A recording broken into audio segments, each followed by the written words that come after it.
உங்களுக்குன்னு சில நம்பிக்கைகள் இருக்குங்க. நம்முடைய எந்த ஆக்ஷனாக இருந்தாலும் கூட அதுக்கு பின்னாடி ஒரு பிலீஃப் இருக்கு. உதாரணத்திற்காக வேண்டி நீங்க ஒரு பிசினஸ் ஆரம்பிக்கிறதுக்கு பயந்துகிட்டே இருக்கீங்கன்னா என்ன அர்த்தம்? பிசினஸ்ல யார்ல இன்வெஸ்ட் பண்றாங்களோ அவங்களுக்கு லாஸ் ஆயிரும். இந்த நம்பிக்கை உங்களுக்கு இருக்கு. அதனால நீங்க இன்வெஸ்ட் பண்ணாம இருக்கீங்க. நான் சொல்ல வர்றது, உங்களுடைய பேரண்டிங்கை நீங்க சரியாக செய்யாம இருக்கீங்கன்னா அதுக்கு பின்னாடி ஒரு நம்பிக்கை இருக்கு. உங்களுடைய பேரண்டிங் சம்பந்தமாக உங்களுக்குன்னு ஒரு பிலீஃப் இருக்கு.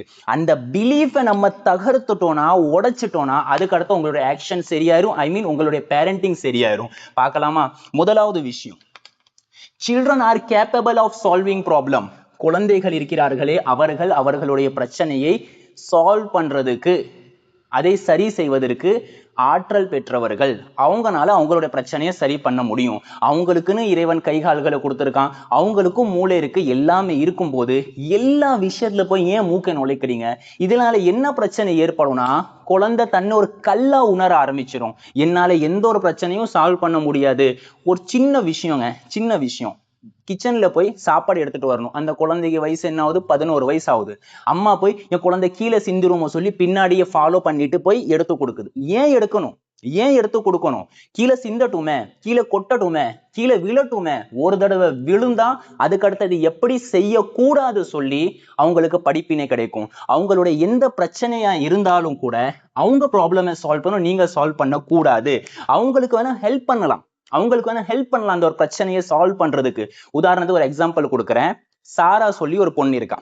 இந்த பொண்ணுடைய பிரச்சனை என்னன்னா, இந்த குழந்தையோட பிரச்சனை என்னன்னா, இவ எப்போலாம் ஸ்கூலுக்கு எந்த ஒரு பொருளை கொண்டு போனாலும் ஸ்கூல்ல மிஸ் பண்ணிட்டு வர்ற பழக்கம். இப்போ இந்த பிரச்சனை எப்படி சால்வ் பண்றது?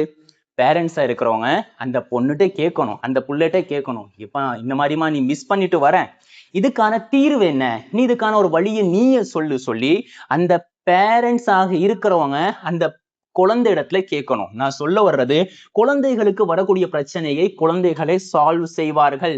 நீங்கள் முழுமையாக அதை கண்ட்ரோல் எடுக்காதீங்க. இல்லைன்னா அவர்கள் தன்னம்பிக்கை இழந்து விடுவார்கள், அவர்கள் செல்ஃப் எஸ்டீமை இழந்து விடுவார்கள், அவர்களுக்கு நான் ஒரு ப்ராப்ளம் சால்வர் என்கிற சிந்தனை இல்லாமல் போய்விடும். இரண்டாவது விஷயம், children should be given choices.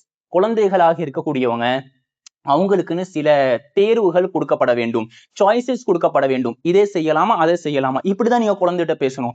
இப்படிதான் செய்யணும் சொல்லி நம்ம முன்னாடி வீடியோல பார்த்த மாதிரி ஹிட்லர் ஸ்டைல் பேரண்டிங் காட்டக்கூடாது.